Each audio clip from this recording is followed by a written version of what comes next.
Hello, everyone. Welcome to the Adonis podcast. Today, I am doing my first visual podcast.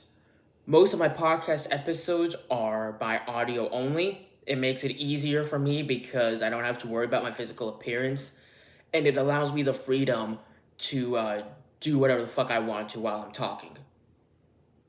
A lot of people have asked for visual. I don't know why. I guess these dumb cunts have to see a face. And I have some free time right now, so I'm gonna give it a shot. This is being uploaded to YouTube. If you're listening on Spotify and cannot see the video, just look up my YouTube channel. It's at Adonis Podcasting, just like my Instagram handle.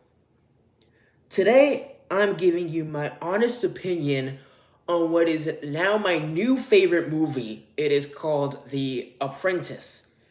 It's starring Sebastian Stan as the main character. Sebastian Stan is currently playing Bucky Barnes in the MCU. He's been playing Bucky Barnes since Captain America: The Winter Soldier. It came out last year around election time, and it is about the story of our beloved president, Donald Trump. According to ABC News, and I never trust news sources, but according to ABC News, Trump was not a fan of the Apprentice movie because he felt that it wasn't an accurate depiction of his character, and I think I know why he thought that, which I'll get into later in the episode. However, apparently he hates it so much that his legal team has threatened to pursue legal action. Now, this is going to be a tough case because at the very beginning of the movie, there is a disclaimer that while it is based on true events, some parts of the movie are either entirely fictional or heavily exaggerated for entertainment purposes. That being said, I have never heard of Team Trump losing a case in a courtroom. So it's very possible, I'm actually confident, that Trump is going to win this case just like he's won every other case. Now, let's get into the movie.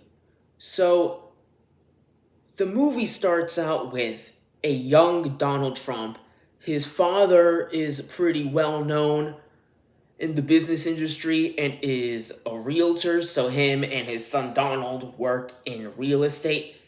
Trump also has an older brother who is a drug and alcohol addict and is kind of going nowhere with his life. His father drops one of the hardest insults by saying something to the effect of, "You are a disgrace to this family. When I talk about my family, I leave your name out because you embarrass me." Something like that. It's cold, but it's the hard truth. Truth hurts. And yeah, no amount of insulting or encouragement could seem to get this man out of his addiction coma, and it eventually killed him. Literally. So Trump is working for his dad. He's kind of living in his dad's shadow. The very beginning of the movie shows him going to some rundown, shitty apartment in New York and going door to door, attempting to collect rent money from these bum tenants. Some of them give it up. Most of them give him less than half of what is due. One guy even attempts to throw boiling water at him. It seems like New York has always been a crime-ridden city, but I know it's about to get 10 times worse with Mandani now running things. As much as I would like to personally visit the Statue of Liberty, New York, the entire state of New York, is at the very top of my list of cities, actually second on my list of cities that I will never go to.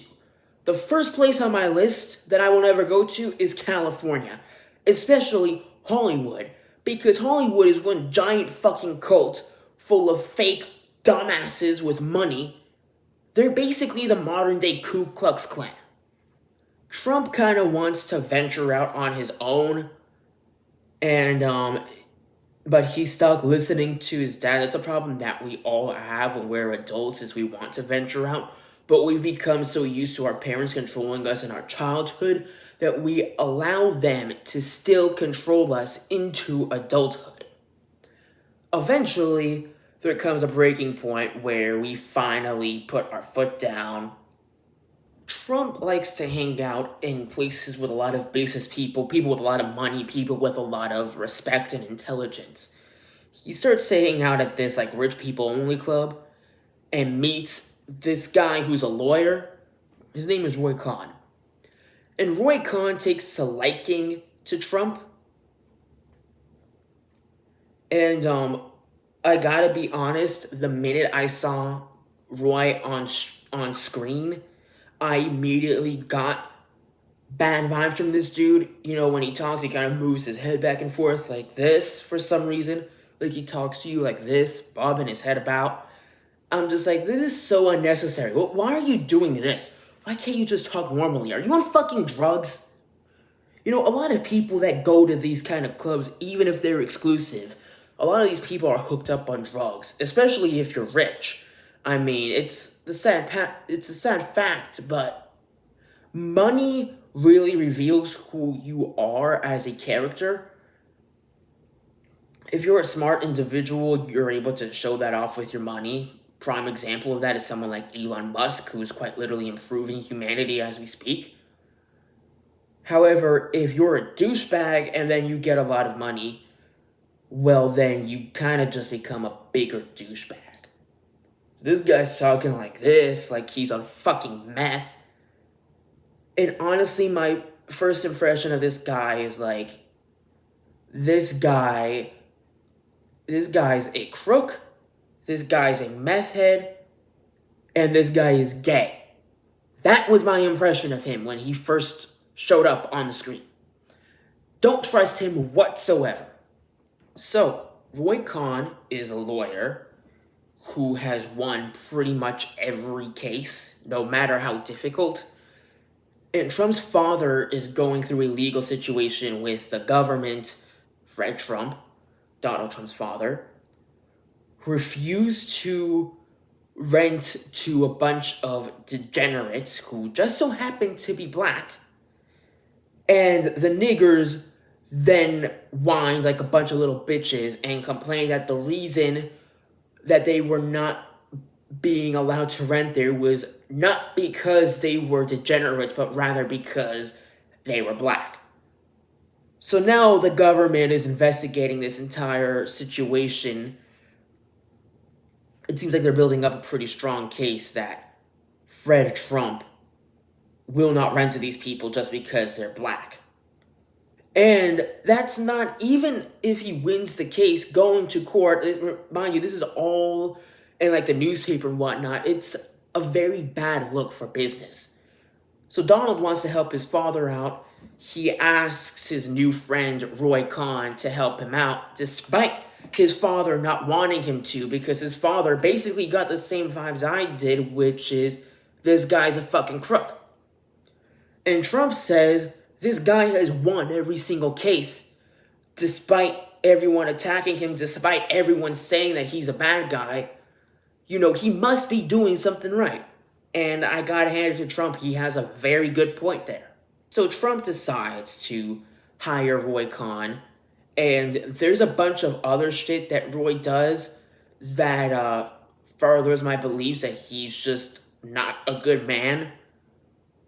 For starters, I think he's a degenerate himself and very unprofessional. For example, in one scene, when Donald goes to Khan's place to discuss everything and to also hand him his check, Khan is quite literally in the living room in his tighty-whitey underwear doing workouts. And he doesn't really seem to, like, Trump is trying to discuss the case with him, and he's like, so what are we going to do? So this is the case. And Khan is just like, yeah, I'm busy right now. I'm working out in my underwear. You know, I couldn't at least throw on a pair of shorts for my guest. And then Trump hands him the check.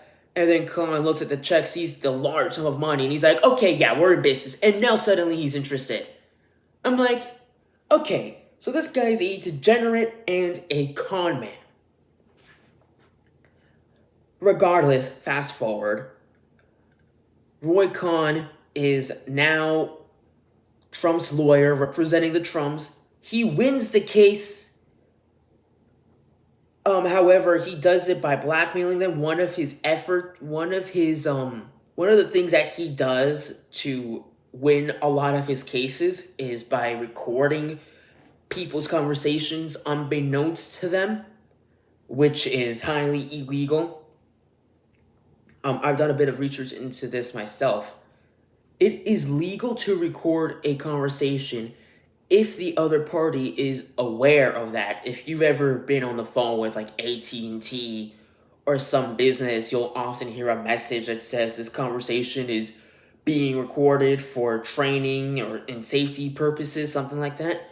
Well, that's because they are legally required to inform you that you are being recorded. If you're on the phone with a police officer who's on duty, you are allowed to record the conversation with or without letting him know. But anyway, Roy Khan, his last name is Khan, quite literally like the con man that he is. He wins a lot of his cases by breaking the rules. Now, I understand that you need to break the rules sometimes. A lot of times you need to break the rules. If you don't break the rules, you're basically just another good little soldier for the system. You're basically another slave for the system. You gotta break the rules. You gotta think outside the box. But Roy Khan uses unorthodox methods and illegal methods, including blackmailing people, to win his cases. Regardless of what I think of Roy Khan, him and Trump become very good, very close friends. And Khan definitely helped shape Trump into the man that he became. Another thing that I don't like about Roy Khan is he would always tell Trump, he's like, hey, like, I'm gonna mold you into the ultimate man, but you have to do what I say, no questions asked. Excuse me, what? Like, if you came to me and said that, I would have been like, I am a full-grown man. If I want a mentor, first of all, I don't need a fucking mentor. That's just me. Me personally, I don't need a mentor. But if you came to me and you said I can mold you into the ultimate man, but you have to do what I say, no questions asked. The fuck do you mean no questions asked? Are you trying to take advantage of me? Are you trying to make me into your little pawn? I really, really don't like Roy Khan. Okay? The more time I see this man on screen, the more time I don't like him. There's even a couple scenes where he's seen snorting drugs, and there's even one scene where Trump is at one of his parties and accidentally walks into Khan having an orgy with other men. So that just confirms two things that I already suspected. One, that he's gay. Two, that he's a drug addict. And what was the other one? Oh, he's a con man and a crook. So basically everything that I suspected of this man ended up being true. Khan does have a saying that I really enjoy, and it eventually became Trump's saying, or rules I should say, the 3 rules to success, and I like this a lot. Rule number 1 is attack, attack, attack. Rule number 2 is admit nothing, deny everything. Now, I only partially agree with that one. Admit nothing. Yes, you should absolutely admit nothing. Make them do all the work. Make them prove you guilty. However, deny everything, well, that depends.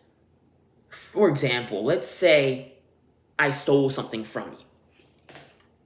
And I go to jail, and they put me on trial, and they say, Adonis, we have a video of you stealing something. We got evidence that you stole something. Did you steal something? Deny everything. No, I didn't steal anything. Well, now you just lied in court, which is illegal, and it's going to look extra bad on you, especially if they have proof of that. What you should do instead is invoke the 5th, which means that you are not confirming nor denying that you stole that item, because you are exercising your right to remain silent. And number 3 is, no matter what happens, claim victory and never admit defeat. Something that Roy teaches Trump to do is to basically use his fame to his advantage. He's like, listen, like, you need to get in the papers every week. You need to be using your attention to yourself. And that is actually something that I use to my advantage here in Tallahassee. Listen, I don't really like going out these days because everyone's an idiot. I'd rather stay home and keep to myself. However, I do go out and interact with my fans because it helps boost my popularity. My popularity gets boosted, meaning more people want to look me up, more people are interested in me, and the more people who are interested in me means the more listeners I get from my podcast. So yeah, fame can be a very powerful weapon for success. And I think a big lesson that we can take away from Roy Khan is that you can learn something from everybody. Okay, well, maybe not everybody. Some people are just really fucking dumb and lack a single brain cell. But for at least 50% of the population, you can learn something from everybody, even if you don't like that person. I didn't like Roy Khan the minute he appeared on screen, and yet he definitely knew how to win in life, even if he did it in an unorthodox method. He definitely laid the blueprint for the 3 rules of success, which I like. Now, the second one I don't like as much because it basically means that you don't take responsibility for anything ever. And I don't agree with that at all. To do that is to make a mistake and then not take responsibility for it, knowing that you made a mistake. That is completely and utterly childish. So Trump goes off on his own to build Trump Tower in New York City, basically a hotel, and he does this despite his father's telling him to do otherwise, despite nobody believing in him. One really big thing that he tried to do is he tried to get a tax write-off, to which the mayor of New York City refused, and Trump said, okay, well, we're doing this with or without you. And in the end, he really proved everyone wrong. Eventually, he meets this girl named Ivana, who's a Russian model, and he really likes her, so he tries to hit on her. She at first doesn't seem interested, and then he tries again, and she finally admits that she does like him, but she's engaged to her boyfriend. And Trump basically tells her, he's like, listen, I'm the man. Okay, I got all this money. I come from a wealthy family. I just built Trump Tower despite the fact that everyone was against me. I can provide for you. Whoever your boyfriend is can't. Why would you choose him over me? He basically showed her that he was the better man. And so they ended up dating and eventually got married, and they had kids, and she became Ivana Trump, who we all know who that was.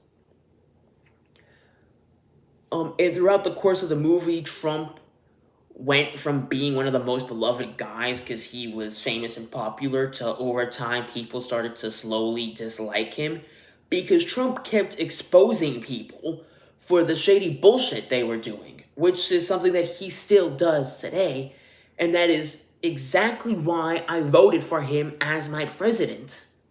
So many people do shady shit every day. It starts out small with businesses.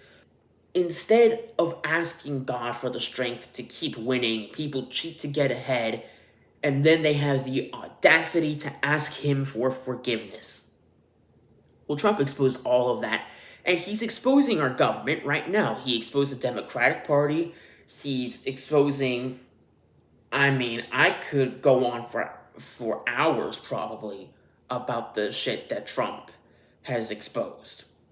And I know he was a good friend of Roy Khan's, but they were two very different people. Eventually, they kind of go their separate ways as friends because of how different they are. And also, Trump is becoming his own person now and doing things on his own. He knows what he's doing.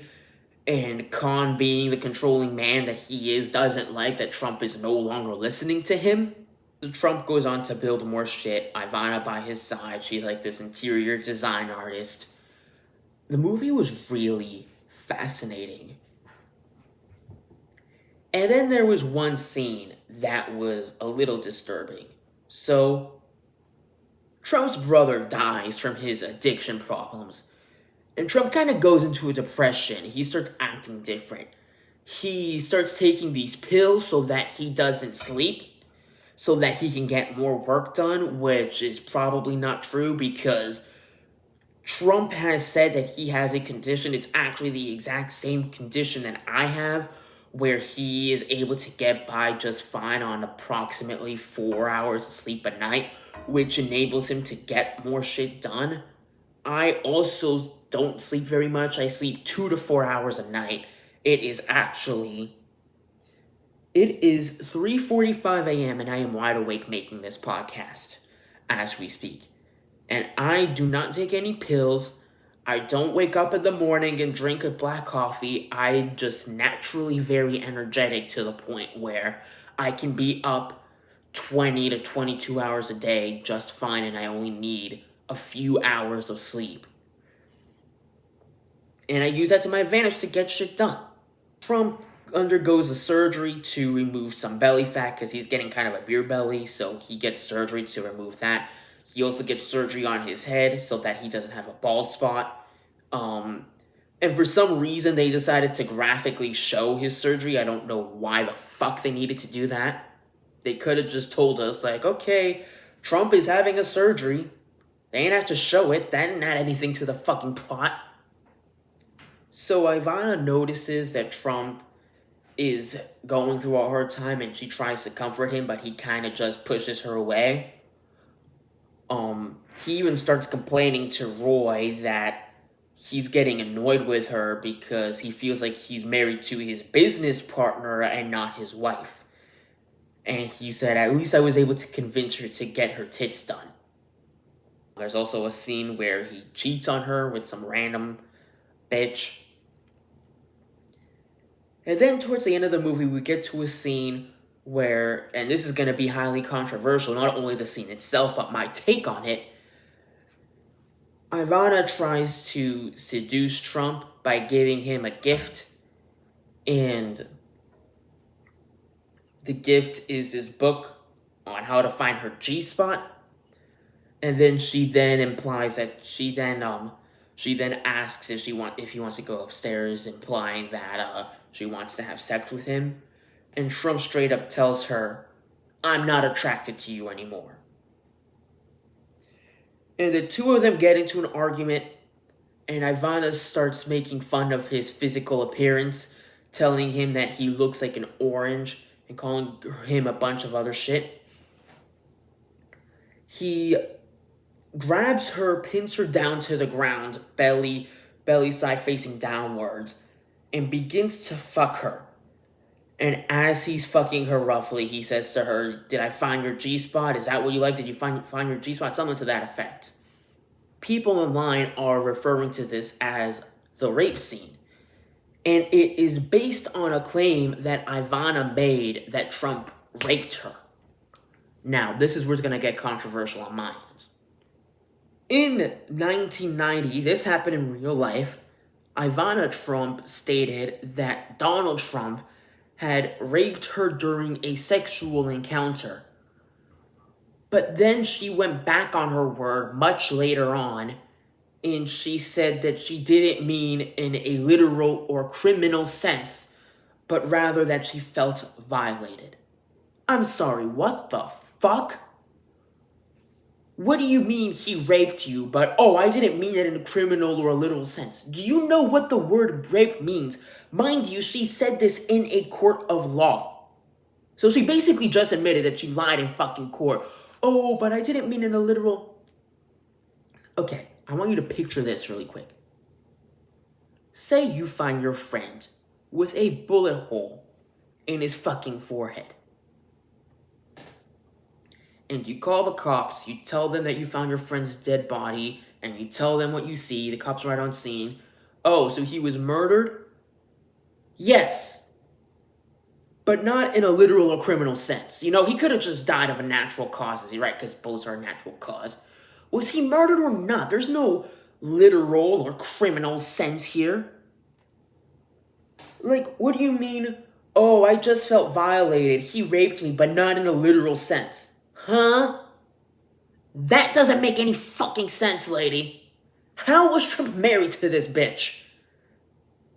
It's no wonder they got a divorce. People are complaining in the scene, and this is probably why Trump wants to sue the filmmakers of this film. People are complaining about the rape scene. I don't think it's a rape scene, and I will explain to you why it's not a rape scene.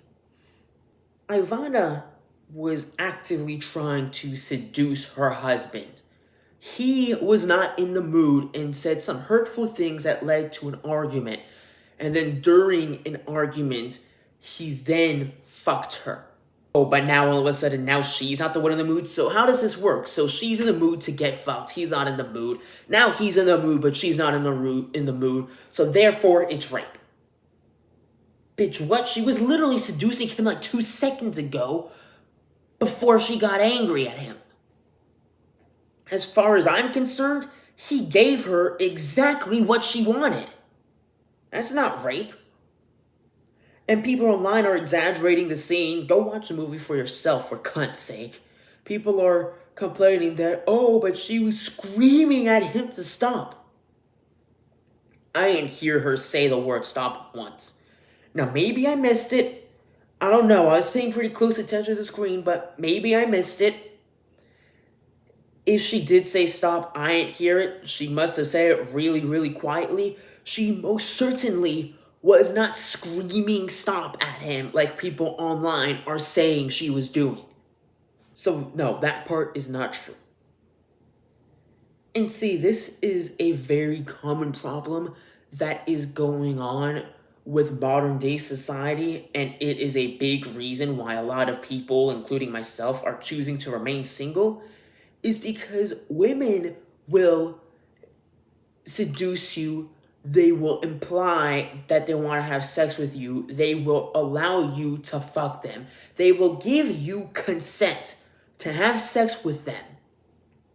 But then they will later on remove the consent entirely and claim that you raped them. And this is a perfect example. A lot of people are saying, but he forced her down to the ground and he forced himself in her. I ain't see her trying to fight him off. She let him pin her down. A lot of people do that. A lot of people like having rough sex. She was trying to seduce him. She wanted to have sex with him. The way I see it, he was initially hesitant because he was in a bad mood, but he eventually gave in after their argument and fucked her. That's what she wanted. She got what she wanted. So what's the complaint here? She got exactly what she wanted. She went downstairs with the book because she wanted to be fucked. He fucked her. What? It's rape because they had an argument between their clothes on and their clothes off? Do you know what the word rape means? And for fuck's sake, how do you rape your own wife? Let me ask you something. What is marriage without sex? I understand that sex might not be the only component to a successful marriage, but it is certainly part of it. And I have never heard of two people in a consenting relationship, whether it was boyfriend or girlfriend or husband and wife, asking each other for permission to have sex, for sexual encounters, for even a slap on the ass or a kiss on the lips. They just do it when they feel like it, because they're married, because they're in a relationship. They already have the permission to do it when they put that ring on their fingers. I kid you, I have never heard of a husband going to his wife, "Excuse me, ma'am. I know you're my wife, but I'm gonna talk to you like you're a complete stranger to me. I would like to fuck you. May I have your consent to insert my cock into your vagina, please? Maybe we can do some ass stuff too. Maybe I can stick my dick up your mouth. I'm gonna ask you for permission before I slap you on the ass. I'm gonna ask you for permission before I come up to you and start kissing your neck." What, have you ever heard of that? If you're just meeting a girl for the first time, if it's a first date, if you don't know the fucking girl, if you're not in a relationship with her, then yes, you need to ask for consent first. But let me tell you something. If I had a girlfriend, if we were in a serious relationship, and I had a girlfriend, but then I had to ask her for permission to have sex with her like a puppet, I'm breaking off with that bitch. Why the fuck am why am I in a relationship with you? Why am I calling you my girlfriend? Why am I considering proposing to you if you're not mine? If I can't fuck you whenever I feel like it? Just stay single then. What's the point of the relationship? Take that scene out though, and the movie is absolutely perfect from start to finish.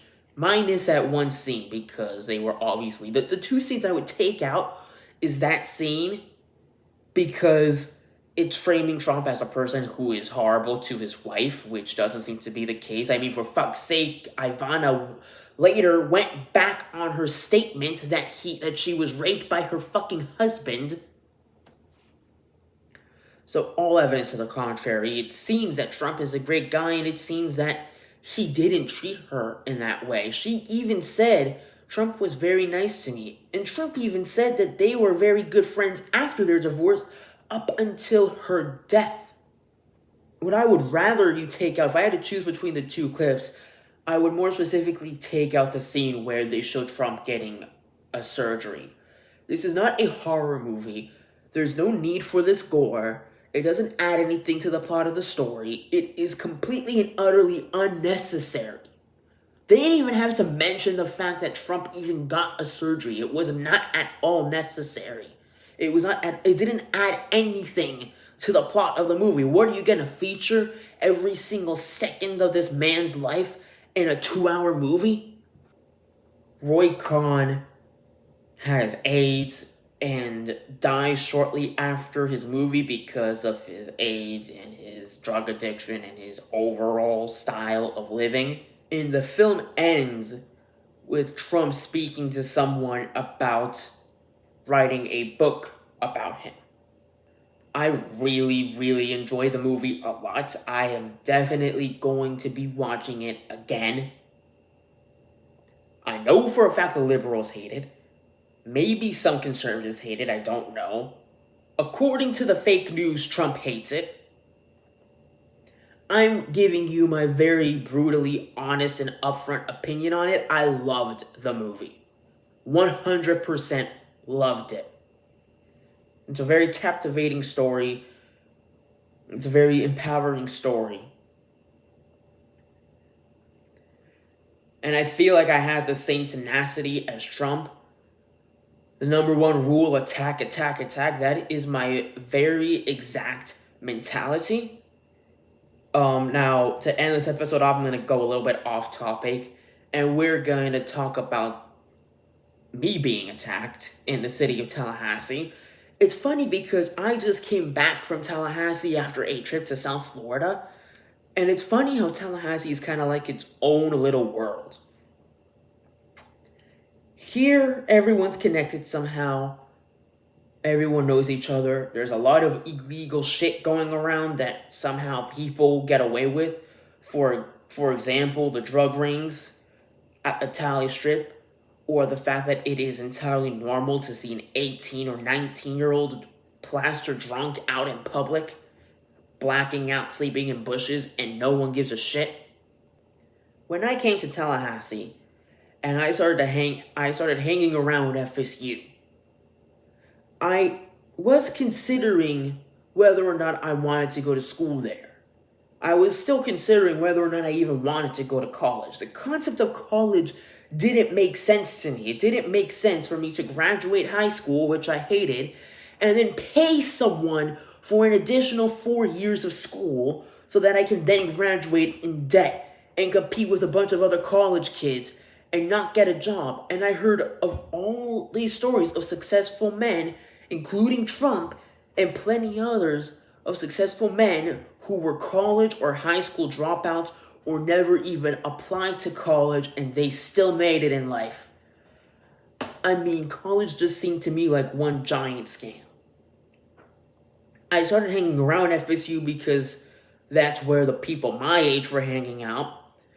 And I saw people my age acting like total retards, acting like they didn't have a functioning brain, acting like they were raised by a pack of wolves, partying and blacking out drunk every single night and skipping classes, bragging about how they were getting a good education.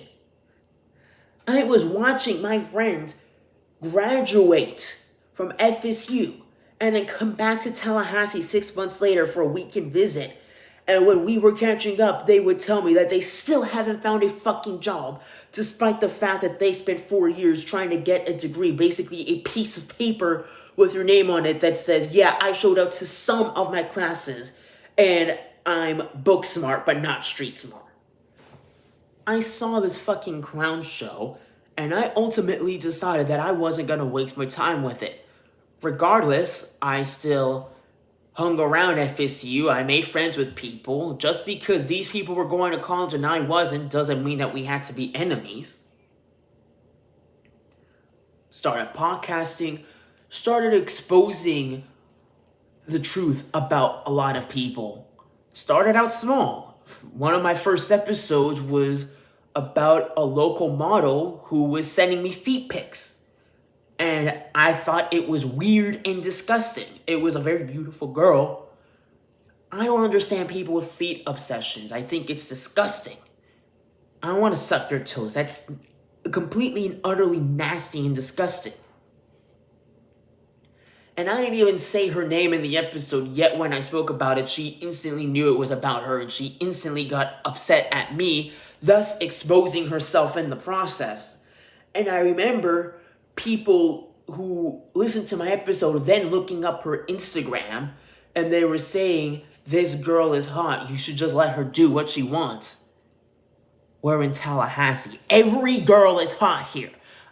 If every girl is hot here, why am I gonna settle for the one who's a weirdo or the one who treats me like shit or the one who doesn't match my standards as an individual? That concept doesn't make sense to me at all. Oh, she's pretty, so I'll let her do whatever she wants to me. You're a fucking geek. You're a fucking low-life pussy. You're never gonna make it anywhere in life. You're one of these dudes that says happy wife, happy life in his 30s, and then you're always miserable because your wife is always miserable. You're the kind of guy that goes to a 9 to 5 Monday through Friday to provide for his family, and then your wife cheats on you with the guy next door because you don't have enough time for us. I've always thought very differently from all these other losers in the city of Tallahassee. And that is ultimately what made me famous. It wasn't go to the fucking club. It wasn't the Annabelle doll. It is the fact that I think differently and I am different from everyone else as a whole. Because people who are sheep, people who are normal, people who are just like everyone else around them, they do not become famous. They do not become powerful. They are nobodies and they stay nobodies for their entire life. When I started podcasting, I'm not sure what people thought my podcast was supposed to be about. But when I started exposing people for all the shit that was going on throughout the city, a lot of people who were guilty of what I was exposing started getting upset. Another really good case that I did was when there were rumors of a rape that had occurred at the Urban Enclave parking lot. And everyone was panicking. We didn't even know who the girl was because the news wouldn't tell us the name of the victim. They only told us the name of the alleged aggressor who got arrested. I looked at the story and I said, hang on, this doesn't make sense. The story goes that this girl was walking home from the club at approximately 2 in the morning.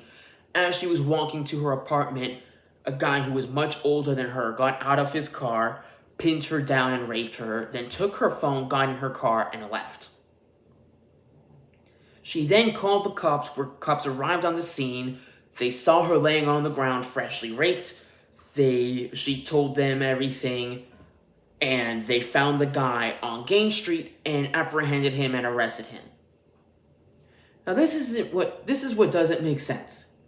In a normal city, it would make sense for no one to be out at 2 a.m. In a normal city, girls would not be walking around in the middle of the night unless they're stupid because they know it's not safe. In Tallahassee, people party every single day of the week.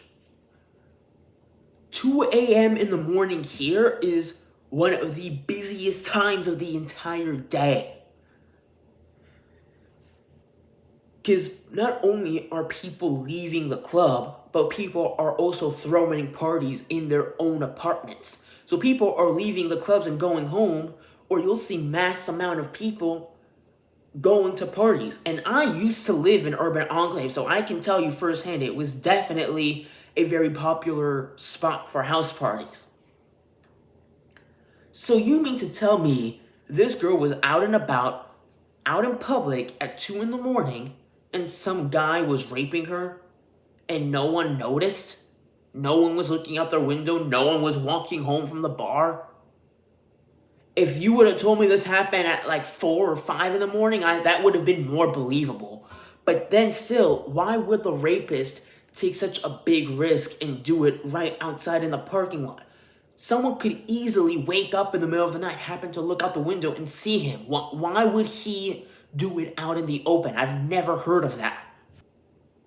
Additionally, they don't tell us the name of the girl. Okay, that's suspicious. I understand the news never does list the names of their victims. But the amount of gossip that goes around the school, you would have think that someone would have spoken up about who it was. But to this day, I have no idea who it was that got allegedly raped. But then this is a key part of the story. They say that he took her phone, and then she used her phone that he took from her and drove off with to call the cops. And then the cops arrived on scene where they found her by herself on the ground, pants down, blood coming out of her vag, no phone. That doesn't make any fucking sense whatsoever. So because so much shit was not adding up, I made a podcast episode about it, and I was like, this is one big hoax. This is a complete and utter lie. And I got a lot of hate for that. And I'm like, are you guys fucking blind? There's a major plot hole. How did she call the guy if he took her phone? Oh, well, maybe someone lent her phone. Well, they certainly left that part out of the story because according to the news, when the cops arrived on scene, she was by herself and she had no phone. But then she used her phone to call the cops, which the aggressor stole from her before she had a chance to call the cops. That is such a major plot hole. How is no one seeing this? Like, are y'all so high off of drugs and alcohol that you just lack sense entirely? At this point, y'all aren't even fucking humans anymore. You're fucking blobs. You're fucking babies disguised as full-grown adults at this point. You know, have you ever wondered why people say college kids, even though most people in college are 18 and up? People in college are legally adults. 18, 19, 20, 21, 22 are the typical years that you're in college. You are legally an adult, yet people older than you often refer to you as college kids. You want to know why that is? Because y'all act like fucking kids. As I continued to get more popular, and as I kept podcasting and exposing people, I got more and more hate. Eventually, the rumors started. People were saying, oh, Adonis is running down the street with his dick out. People were saying, oh, yeah, Adonis has actually assaulted someone. People would tell me stories that they made up in their head about me doing insane, illegal shit. And then they would tell me, oh, but you don't remember it because you blacked out. It's almost like they were trying to trick me into believing their lies about me. They were trying to make me go, oh, I definitely didn't do that. Oh, you were blacked out though. Oh shit, did I do that? Bro, I know for a fact that I didn't do that. Number one, because I know my character. Alcohol basically reveals who you are inside, that you hide behind a mask when you are stone cold sober. I don't hide behind a mask. I am very comfortably and openly myself. If you look at drunk me versus sober me, we're pretty much the same people. Drunk me is a little bit louder and a little bit more obnoxious, but then not really, because basically drunk me will say really obnoxious shit like call a girl a hoe. But then sober me will also do the same thing. So if you really think about it, when I get really drunk, I really just start walking funny and talking loudly. There's really no difference in the way I act. Matter of fact, there have been times where I have been plaster drunk and the people that I was with had no idea because I act the same way sober that I do drunk. So like if I'm walking and I'm walking funny and I'm about to fall over, obviously you can tell that I'm drunk. But if we're sitting down like I am right now, we're having a conversation and I'm having margarita after margarita, and I eventually get drunk, a lot of people can't tell because I act the same. Other people, you can tell when they get drunk because they don't act the same, and that's because they hide their true personality behind a mask. Here's another example of how I knew that what these people were saying was bullshit, even if they thought that they could somehow convince me that I did this shit by blacking out. Everyone's always recording me, okay? I am arguably one of the most famous people in the city of Tallahassee. When I leave my house, people notice. When I walk into the bar, people notice. Girls come up to me, giving me their numbers, asking for pictures of me. It happened today. I was on my way home from work, and a bunch of guys who recognized me ran into the street, and they started screaming, "It's Adonis! It's Adonis!"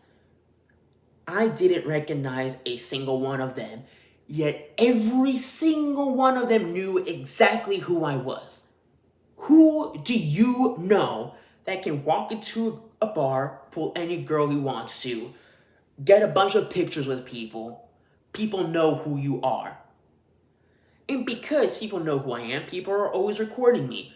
I see videos and pictures of me uploaded on the internet that I had no idea people were taking of me.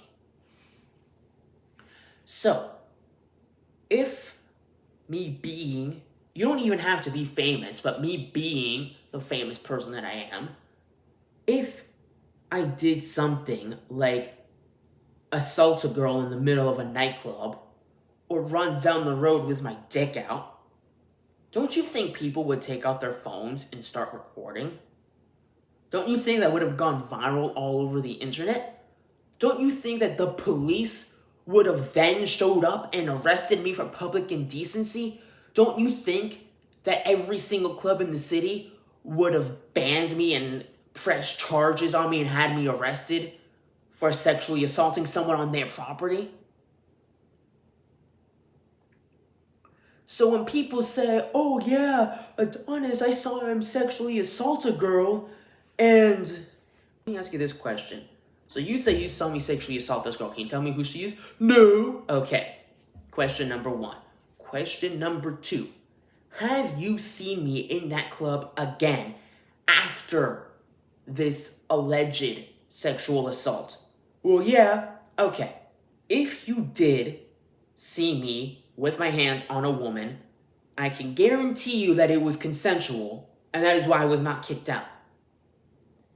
If you're saying that you witnessed me touch someone inappropriately and they clearly did not want to be touched, I can guarantee you that they would have kicked me out and they would have banned me, and they may have even gone as far as to put me in jail for it. especially with the amount of haters that I have, people are dying for an opportunity to put me behind bars. People are watching me like a hawk. They are waiting for me to finally do something that is actually illegal so they can finally lock me up and they can finally say, someone finally beat Adonis because I am undefeatable. There's this girl that I sometimes talk to. Her name is Lindsay Cooperman. We're not exactly friends, but I wouldn't necessarily say that we're enemies either. We're kind of somewhere in the middle. Sometimes we get along, sometimes we fight. Honestly, when we fight, it's just a big game for me. It's just entertainment for me.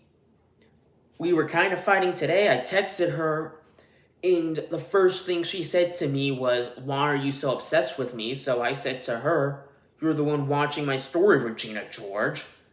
Because, she watches my story almost every single day, yet she won't follow me. So I basically confronted her on the matter. And she's trying to make it seem like, oh, look who's texting me, you're so obsessed. And I said, yeah, I'm so obsessed with you totally, that's why I asked you for a picture. Oh, wait a minute, that was you. Yeah, she came up to me. There were actually 2 separate occasions where she came up to me and asked me for a picture. I am that important that she had to go out of her way twice to ask me to take a picture with her. Then she said that I'm fun to laugh at, and I responded that the only laughing matter here is Lindsay's total lack of brain cells. So then she says the man who's trespassed from FSU. She just dug her own grave. So, and I have proof of this, but I said to her, only reason I was trespassed was because of a doll. That would be the Annabelle doll. The fact that you think I deserved all the shit they put me through further proves my point that you lack brain cells. Choose your next words wisely, you adolescent cunt. I will drag you to the depths of hell and back. She didn't bring up FSU again. She just goes, damn. Quiet now, huh? Then she proceeds to text me, I've been quiet. You're the one who keeps texting. You've been quiet. Look at all the responses I'm getting from her. Wow, look at that. She even called me and I ignored her. Wow, look at all these text messages. Yeah, I'm the only one texting her. She's been real quiet, huh? Wow. So she just straight up lied. So she's saying, oh, I've been quiet. You're the one who keeps texting. So now you're blind too. Let me guess. You need to ride to the fucking asylum? And then she says, do you want me to stop responding? I will. And I said, do whatever you want because we both know you ain't worth jack shit. And I said to her, the more I talk to you, the more I can confirm that you are in fact completely retarded. And then the girl who said that she was going to stop responding just had to say the last word, and she had to say, whatever you say, with a bunch of laughing emojis.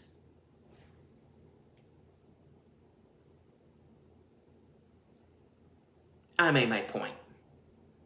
Let's replay this conversation that I had with one of the FSUPD police officers. What kind of questions do you have? Yeah, well, no, I never really got a clear answer on that. They told me that I was receiving a trespass warning and that I could not go back on campus, otherwise I would be arrested.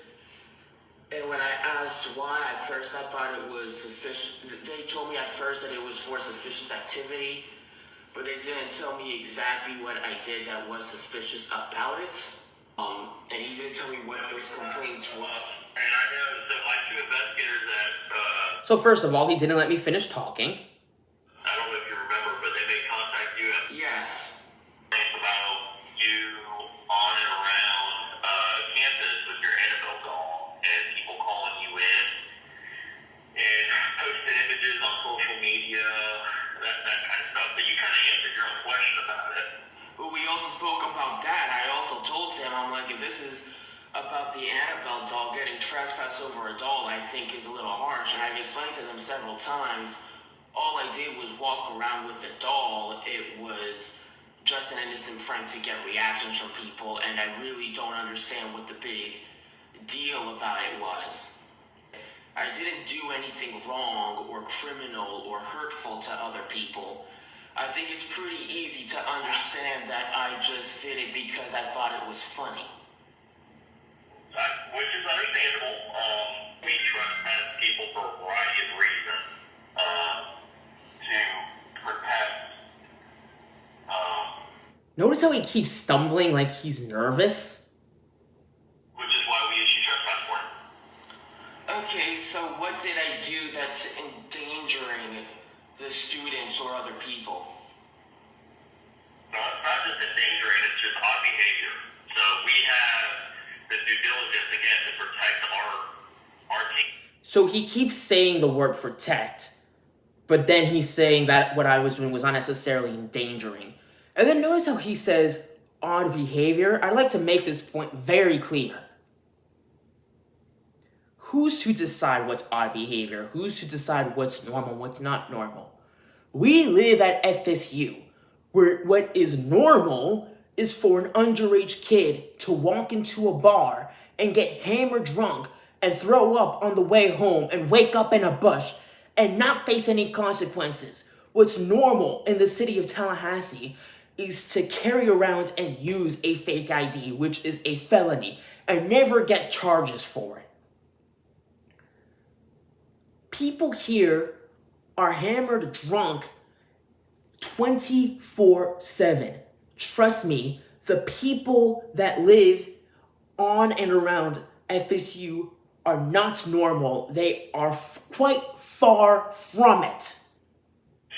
So we can trespass a variety of people for a variety of reasons. Protect the campus from what? Yeah, but protect the campus from what? I didn't do anything that put anyone in danger. Mind you, this is like the third time I've asked him to explain himself, and he will not fucking explain himself. At all. Well, we did it as a precaution, which is something that we typically do. Have you had a conversation with Captain Wooten? Oh, and there he goes avoiding the question again. Well, we did it as a precaution. Precaution for what? That's basically when you're saying, oh, we did it for protection. Protection from what? Threat to what? Like, he's not answering my questions. Yes, I have. I would agree with Captain Wooten. Okay, so I did not tell him exactly what was in that conversation. He listened to one sentence of what I had to say. So he's basically a sheep who's following his boss around and is scared to disagree with his boss because he doesn't want to lose his job.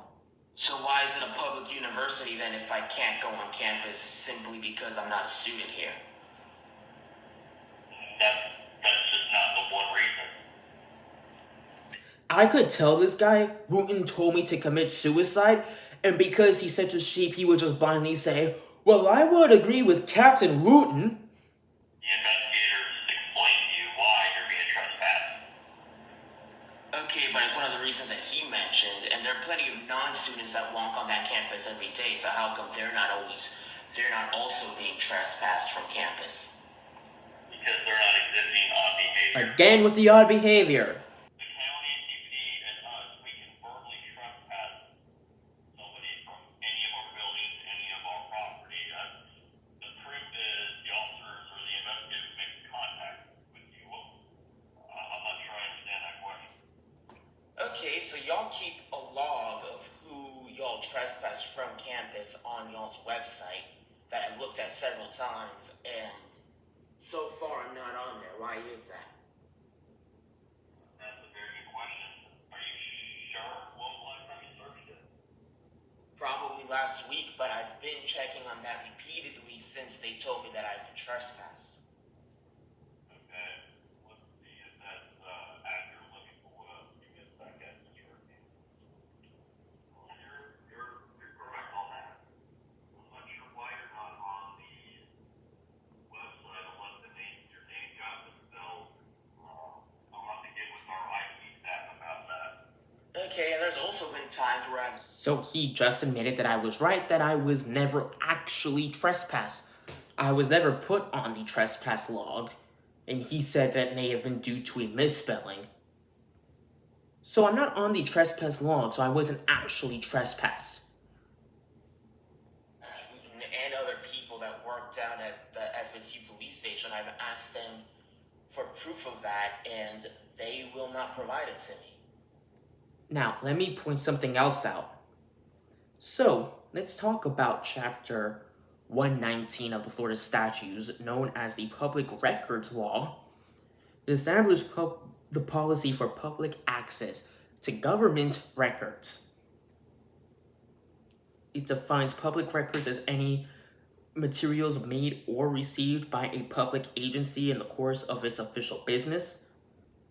Basically speaking, I can walk into any police station and I can say, I'd like to see the records of John Doe, and by law, they are required to provide it to me, which means that if I call the police station and ask them for their records on myself, that includes proof of a trespass, or another example is these police reports and complaints that they received about me, they're required to show that to me.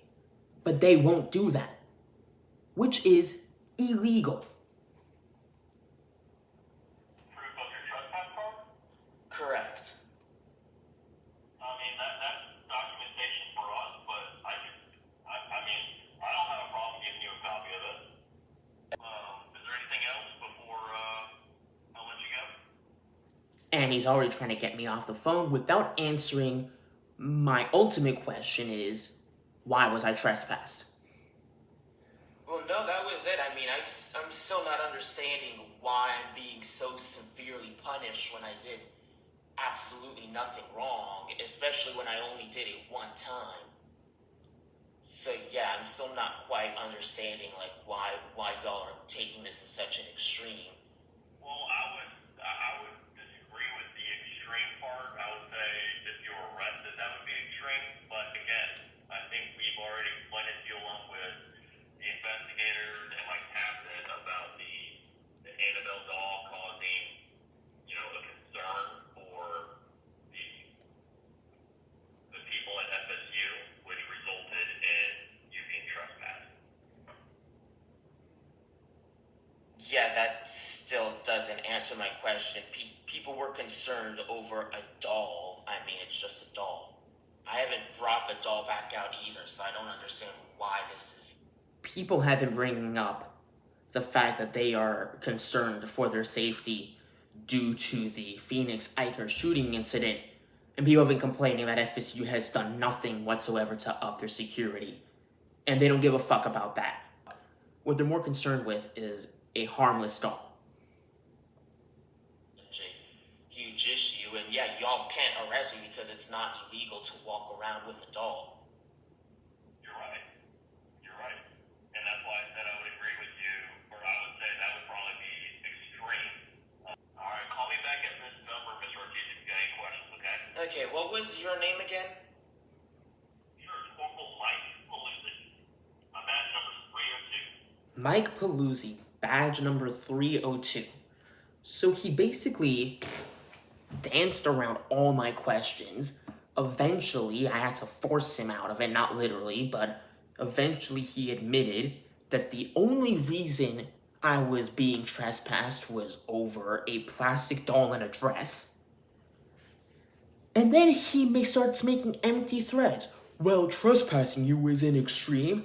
What would be extreme would be as if we arrested you.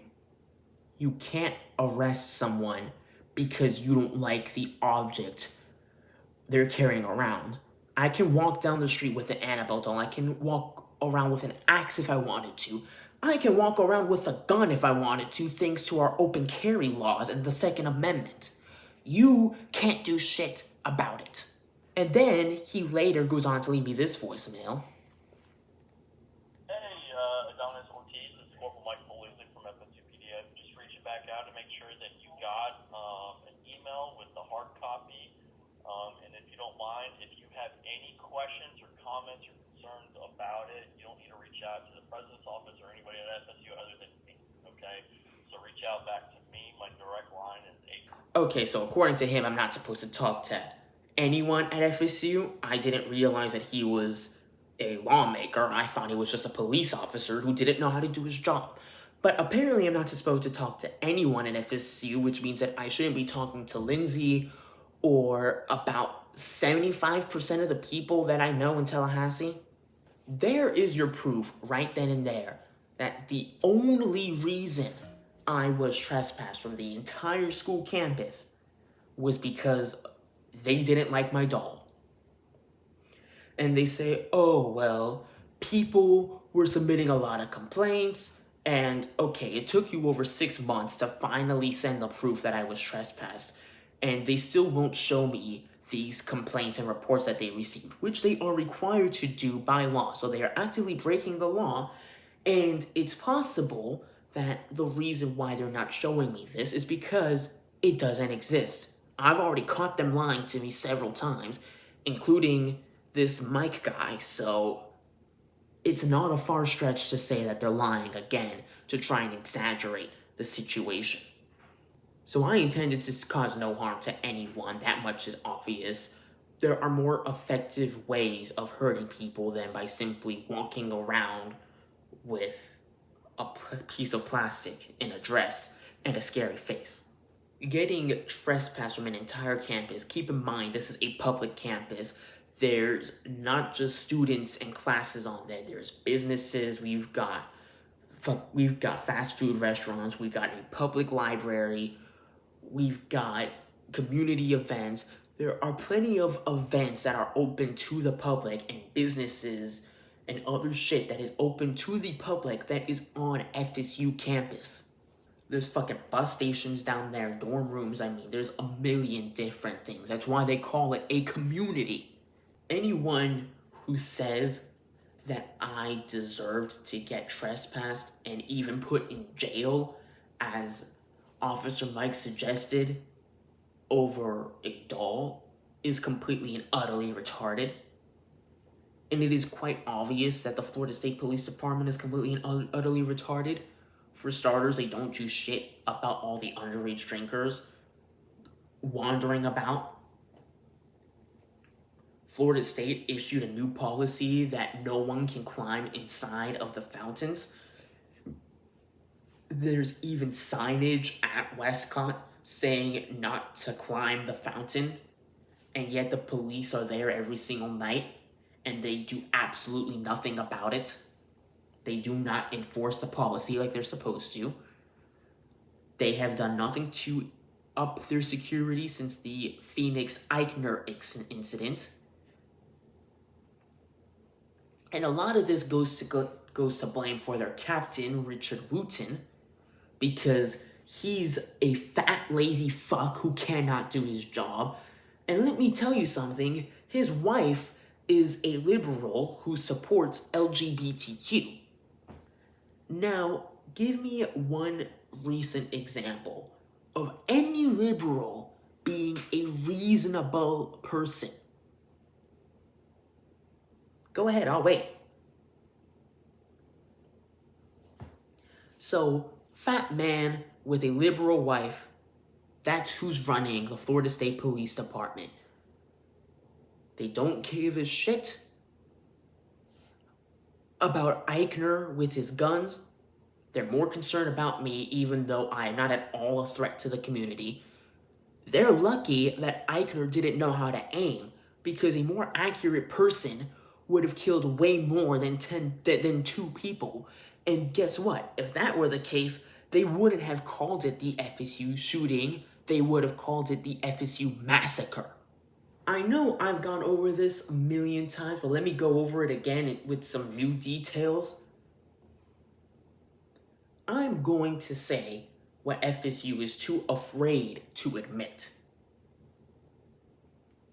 The reason why I was attacked so viciously by Florida State and their police department, the reason why I was trespassed, the reason why they threatened me with jail time, even though I had committed no crimes, is not because of the Annabelle doll. They know the Annabelle doll is harmless.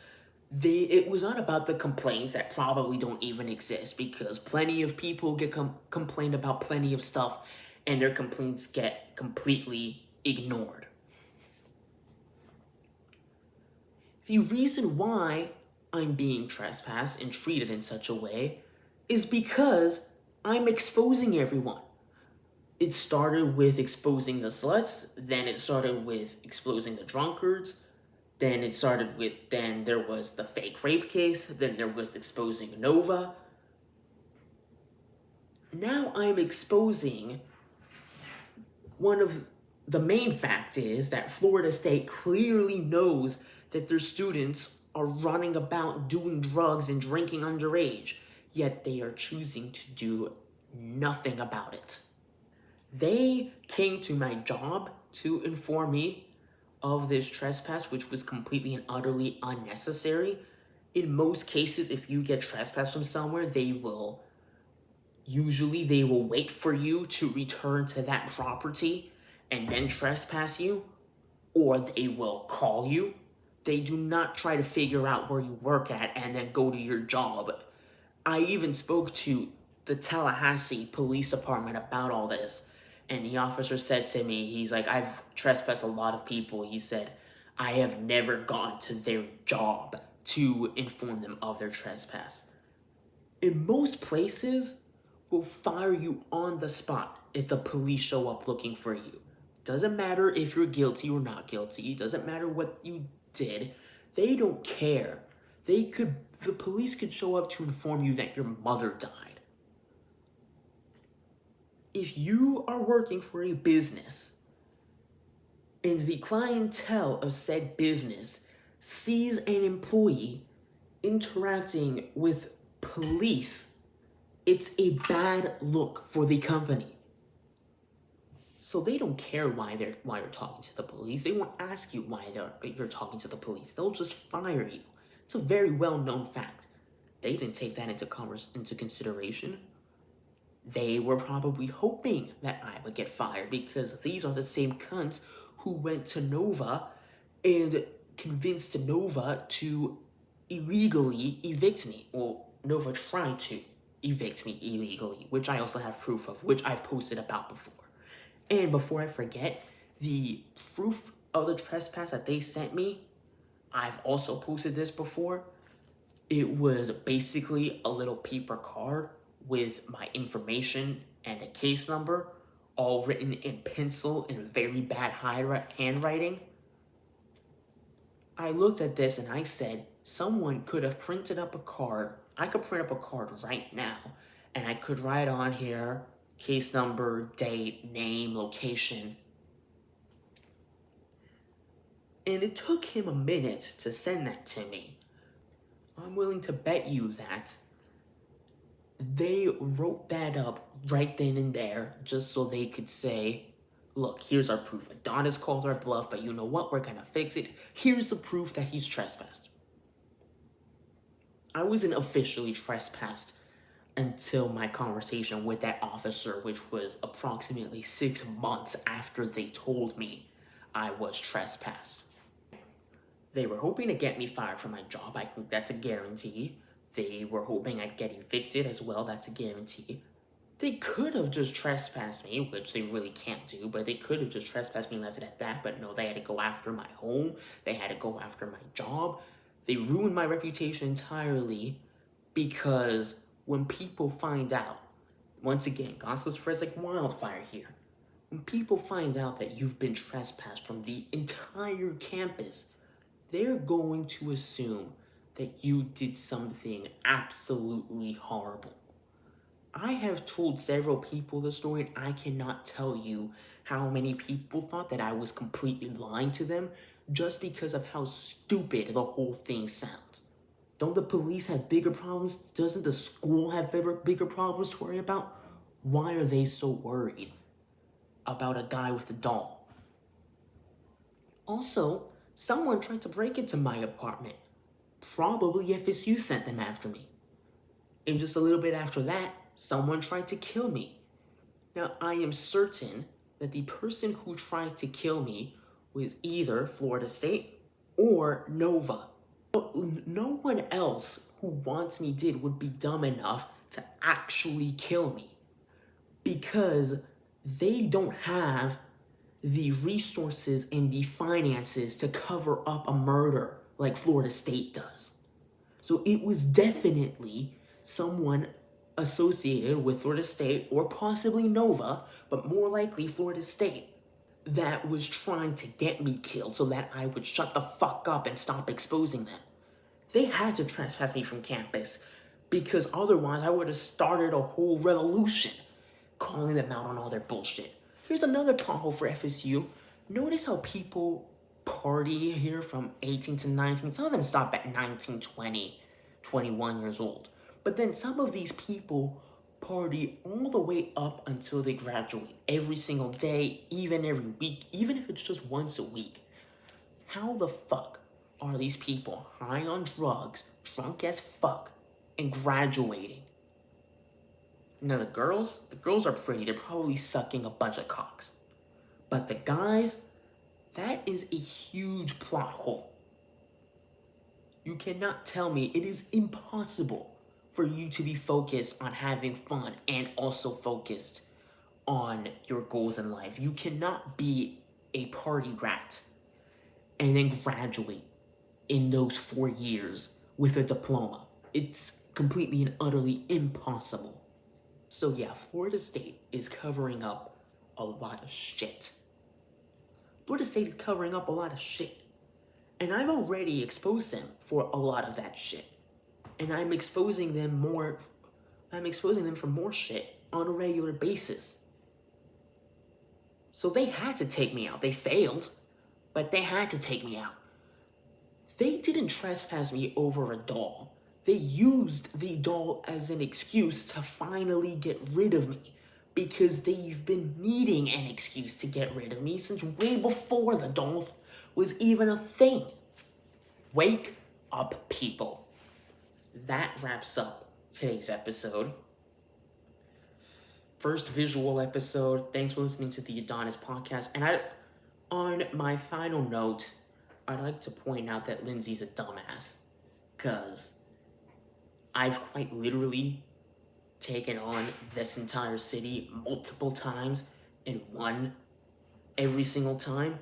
Plenty of people have tried to silence me. Plenty of people have tried to beat me. Plenty of people have tried to hurt my feelings. They've tried to break me. They've tried to get me to shut up. They've all failed. Nova had the opportunity because I was living on their turf and they failed. I take on sororities and fraternities on a regular basis. They fail. My enemies quite literally teamed up to stand against me, and they still failed because I am ultimate. If the goddamn police couldn't do shit about me, what makes you think you have a chance? They could have just minded their own business. They could have just stayed out of my way. They could have just left me with the trespass, but then on top of that, they had to attack me and make my life a complete and utterly living hell. So now we got a problem. Now I'm a constant thorn in their side, and that never would have happened if they would have just gone about the situation completely differently. So if the goddamn police came after me, and I still held it all together, why does a feeble, skinny bitch like Lindsay Cooperman think she stands a chance against me? Why is Lindsay's ego so much bigger than her fake tits? Thanks for listening. This is the Adonis Podcast.